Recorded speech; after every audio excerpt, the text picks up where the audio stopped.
নমস্কার সকলকে English learning চ্যানেলে স্বাগত। আজকের ভিডিওতে আমরা আলোচনা করব আরেকটি পার্টস অফ স্পিচ নিয়ে, সেটা হচ্ছে অ্যাডভার্ব। যে অ্যাডভার্ব কাকে বলে এবং অ্যাডভার্বের যে টাইপস, প্রকারভেদ, তা নিয়ে ডিটেলস আলোচনা করব। তাই তোমরা ভিডিওটা স্কিপ না করে অবশ্যই প্রথম থেকে শেষ অবধি দেখবে। আর যারা চ্যানেলটা প্রথম দেখছো বা চ্যানেলটা এখনও সাবস্ক্রাইব করোনি, তারা অবশ্যই চ্যানেলটা সাবস্ক্রাইব করে পাশে থাকা বেল বাটনটা প্রেস করবে, যাতে পরের ভিডিওগুলো আপলোড করার সাথে সাথে তোমাদের কাছে নোটিফিকেশন পৌঁছে যায়। দেখো, আমি অলরেডি নাউন, প্রোনাউন, অ্যাডজেক্টিভ এসবের টাইপসগুলো নিয়ে ডিটেলস আলোচনা করে ভিডিও আপলোড করেছি। ভার্বের টাইপস নিয়েও ডিটেলস আলোচনা করে ভিডিও আপলোড করেছি। যারা সেগুলো দেখোনি তাদের জন্য আমি ডিসক্রিপশন বক্সে সেসব ভিডিওর লিঙ্ক দিয়ে দিয়েছি। তোমরা অবশ্যই তোমাদের সময় মতো দেখে নিও। চলো শুরু করা যাক আজকের বিষয়, অ্যাডভার্ব কাকে বলে এবং অ্যাডভার্বের যে প্রকারভেদ, টাইপস, তা নিয়ে ডিটেলসে আলোচনা। দেখো, প্রথমে জানবো অ্যাডভার্ব কাকে বলে। তাহলে অ্যাডভার্ব হলো এক ধরনের পার্টস অফ স্পিচ। যে সকল ওয়ার্ড দ্বারা একটা ভার্বকে, একটা অ্যাডজেক্টিভকে বা আরেকটি অ্যাডভার্বকে বিশেষিত করা হয় তাকে বলা হয় অ্যাডভার্ব। আবার বলছি, অ্যাডভার্ব হচ্ছে এমন একটি ওয়ার্ড যে ওয়ার্ডটির দ্বারা একটি অ্যাডজেক্টিভকে, একটি ভার্বকে বা আরেকটা অ্যাডভার্বকে বিশেষিত করা হয় তাকে বলা হয় অ্যাডভার্ব।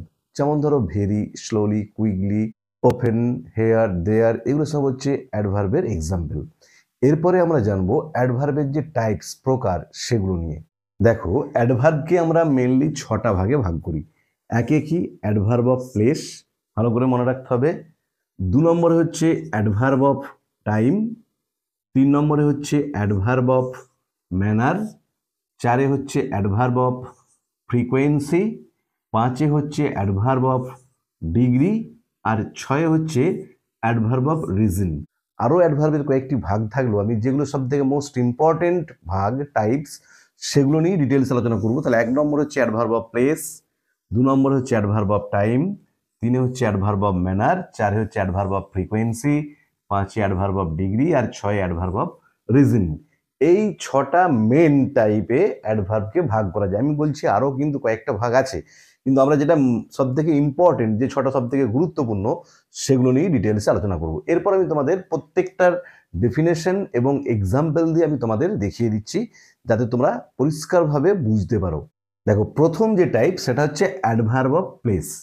অ্যাডভার্ব অফ প্লেস কাকে বলে না, যে সকল অ্যাডভার্বের দ্বারা কোনো জায়গাকে বোঝানো হবে তাকে বলা হবে অ্যাডভার্ব অফ প্লেস। আবার বলছি, যে সকল অ্যাডভার্বের দ্বারা কোনো জায়গাকে বোঝানো হয় তাকে বলা হয় অ্যাডভার্ব অফ প্লেস। যেমন ধরো, হি লিভস হেয়ার, সে এখানে বাস করে। দেখো, হেয়ার, হেয়ারটা হচ্ছে অ্যাডভার্ব অফ প্লেসের এক্সাম্পল। বা ধরো বললাম, গড ইজ প্রেজেন্ট এভরিওয়্যার। কি বললাম? God is present everywhere. God, ভগবান, সর্বত্রই বিরাজমান। এভরিওয়্যার, এটা হচ্ছে অ্যাডভার্ব অফ প্লেসের এক্সাম্পল। বা একটা উদাহরণ দিচ্ছি, সি উইল গো দেয়ার, সে সেখানে যাবে। এই দেয়ারটা হচ্ছে অ্যাডভার্ব অফ প্লেসের এক্সাম্পল। তাহলে যে অ্যাডভার্বের দ্বারা কোনো জায়গাকে বোঝানো হবে তাকে বলা হবে অ্যাডভার্ব অফ প্লেস। যেমন ধরো, হেয়ার এই বাক্যে এভরিওয়্যার, এখানে দেয়ার, এগুলো হচ্ছে অ্যাডভার্ব অফ প্লেসের এক্সাম্পল। দেখো, 2 নম্বর ভাগ হচ্ছে অ্যাডভার্ব অফ ম্যানার। তাহলে অ্যাডভার্ব অফ ম্যানার কাকে বলে না, যে সকল অ্যাডভার্বের দ্বারা কোনো অভ্যাস বা কাজের ধরনকে বোঝাবে তাকে বলা হবে অ্যাডভার্ব অফ ম্যানার। আবার বলছি, যে সকল অ্যাডভার্বের দ্বারা কোনো অভ্যাস বা কাজের ধরনকে বোঝায় তাকে বলা হয় অ্যাডভার্ব অফ ম্যানার। যেমন ধরো, হি সলভড দ্য সাম কারেক্টলি। কি বললাম? দেখো, হি সলভড দ্য সাম কারেক্টলি, কারেক্টলিটা এখানে অ্যাডভার্ব অফ ম্যানার। বা ধরো, the old man was walking slowly. দেখো, এখানে স্লোলিটা হচ্ছে অ্যাডভার্ব অফ ম্যানার। বা ধরো, আরেকটা এক্সাম্পল দিচ্ছি, she can speak English fluently. দেখো, কি বললাম? She can speak English fluently, সে অনর্গল কথা বলতে পারে। এখানে ফ্লুয়েন্টলিটা হচ্ছে অ্যাডভার্ব অফ ম্যানারের উদাহরণ বা এক্সাম্পল। তাহলে হি সলভড দ্য সাম কারেক্টলি, সে সঠিকভাবে অঙ্কটা সমাধান করেছিল, রকম বোঝাচ্ছে। তারপরে old man was walking slowly, বৃদ্ধ মানুষটি ধীরে ধীরে হাঁটছিল। স্লোলি ধীরে ধীরে একটা অভ্যাস বোঝাচ্ছে বা কাজের ধরনকে বোঝাচ্ছে। She can speak English fluently, সে অনর্গল ইংরেজি বলতে পারে। এখানেও দেখো একটা অভ্যাস বা কাজের ধরনকে বোঝাচ্ছে। তাই এই ফ্লুয়েন্টলি, স্লোলি, কারেক্টলি এগুলো হচ্ছে অ্যাডভার্ব অফ ম্যানারের এক্সাম্পল। দেখো 3 নম্বর ভাগ হচ্ছে adverb of time. Adverb of time কাকে বলে? না, যে সকল অ্যাডভার্বের দ্বারা কোনো সময়কে বোঝাবে তাকে বলা হবে অ্যাডভার্ব অফ টাইম। আবার বলছি, যে সকল অ্যাডভার্বের দ্বারা কোনো সময়কে বোঝায় তাকে বলা হয় অ্যাডভার্ব অফ টাইম। যেমন ধরো, হি ইজ রিডিং নাও, সে এখন পড়ছে। দেখো নাও সময় বোঝাচ্ছে, এখন পড়ছে। এই এখন নাওটা হচ্ছে অ্যাডভার্ব অফ টাইমের এক্সাম্পল। বা ধরো, she went to the zoo yesterday. কি বললাম দেখো, she went to the zoo yesterday, সে গতকাল চিড়িয়াখানায় গিয়েছিল। এখানেও দেখো ইয়েস্টারডে গতকাল সময় বোঝাচ্ছে, তাই ইয়েস্টারডে হচ্ছে একটা অ্যাডভার্ব অফ টাইমের এক্সাম্পল। বা ধরো, I shall go to school tomorrow, আমি আগামীকাল বিদ্যালয়ে যাব।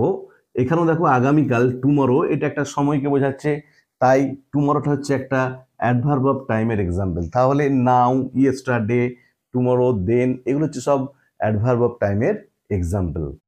দেখো 4 নম্বর ভাগ হচ্ছে কি অ্যাডভার্ব অফ ফ্রিকোয়েন্সি। তাহলে অ্যাডভার্ব অফ ফ্রিকোয়েন্সি কাকে বলে? না, যে সকল অ্যাডভার্বের দ্বারা কতবার সেটা বোঝানো হয়, ফ্রিকোয়েন্সিটাকে বোঝানো হয় কতবার, সেটাকে বলা হয় অ্যাডভার্ব অফ ফ্রিকোয়েন্সি। আবার বলছি, যে সকল অ্যাডভার্বের দ্বারা কতবার সেটাকে বোঝানো হবে তাকে বলা হবে অ্যাডভার্ব অফ ফ্রিকোয়েন্সি। যেমন ধরো, I never went to Kolkata. দেখো আমি কখনো কলকাতা যাইনি, এখানে বারটা বলে দেওয়া হচ্ছে যে একবারও না, আমি একবারও কলকাতা যাইনি। সেজন্য দেখো এই নেভার এটা হচ্ছে একটা অ্যাডভার্ব অফ ফ্রিকোয়েন্সির এক্সাম্পল। বা ধরো, হি ওফেন গোজ টু মার্কেট, সে প্রায়শই বাজারে যায়। প্রায়শই এখানে তো দেখো ফ্রিকোয়েন্সিটাকে বোঝানো হচ্ছে ওফেন ওয়ার্ডটার দ্বারা, তাই ওফেনটা হচ্ছে অ্যাডভার্ব অফ ফ্রিকোয়েন্সির এক্সাম্পল। বা ধরো, she goes to school regularly, সে বিদ্যালয়ে যায় নিয়মিতভাবে, প্রতিদিন। তাহলে এই রেগুলারলি এটা হচ্ছে ফ্রিকোয়েন্সিটাকে বোঝাচ্ছে। তাই এই নেভার, ওফেন, রেগুলারলি, অলওয়েজ এগুলো সব হচ্ছে অ্যাডভার্ব অফ ফ্রিকোয়েন্সির এক্সাম্পল। দেখো 5 নম্বর ভাগ হচ্ছে adverb of degree. Adverb of degree কাকে বলে? না, যে অ্যাডভার্বের দ্বারা কতটা পরিমাণ বা মাত্রাকে বোঝানো হবে তাকে বলা হবে অ্যাডভার্ব অফ ডিগ্রি। আবার বলছি, যে সকল অ্যাডভার্বের দ্বারা কতটা পরিমাণ বা মাত্রাকে বোঝানো হয় তাকে বলা হয় অ্যাডভার্ব অফ ডিগ্রি। যেমন ধরো বললাম, he is a very good boy. কি বললাম দেখো, he is a very good boy. এই ভেরিটা দেখো মাত্রা বোঝাচ্ছে, সে কেমন ছেলে?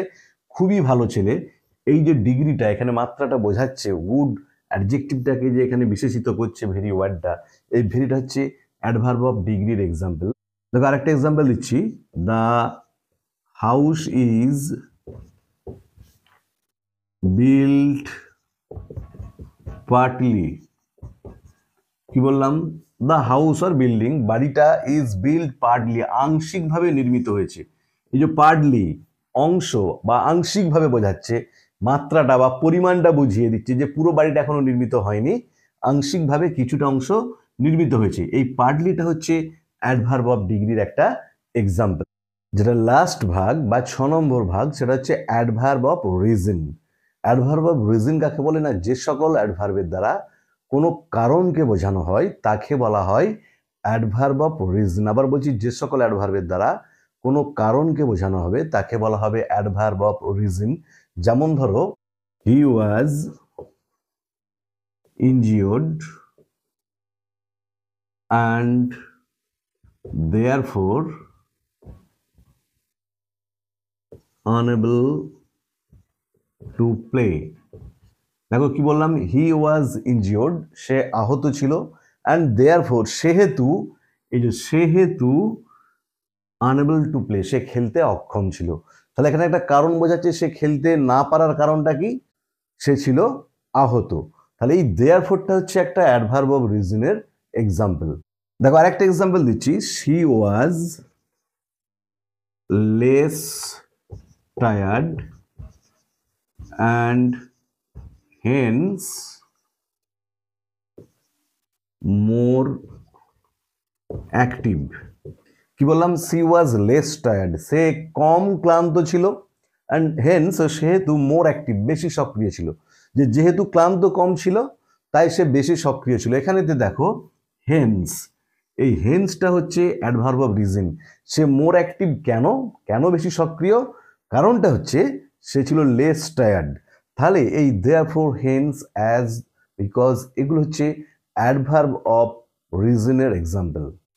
তাহলে আজকের ভিডিওতে আমরা অ্যাডভার্ব কাকে বলে এবং অ্যাডভার্বের যে ইম্পর্টেন্ট 6টা টাইপস তা নিয়ে ডিটেলস আলোচনা করলাম। ভিডিওটা ভালো লাগলে তোমরা অবশ্যই লাইক, শেয়ার ও কমেন্ট করে জানাবে। আর যারা চ্যানেলটা প্রথম দেখছো বা চ্যানেলটা এখনও সাবস্ক্রাইব করোনি, তারা অবশ্যই চ্যানেলটা সাবস্ক্রাইব করে পাশে থাকা বেল বাটনটা প্রেস করবে, যাতে পরের ভিডিওগুলো আপলোড করার সাথে সাথে তোমাদের কাছে নোটিফিকেশন পৌঁছে যায়। আর যারা অলরেডি সাবস্ক্রাইব করে নিয়েছো তাদের অসংখ্য ধন্যবাদ, ভালো থেকো।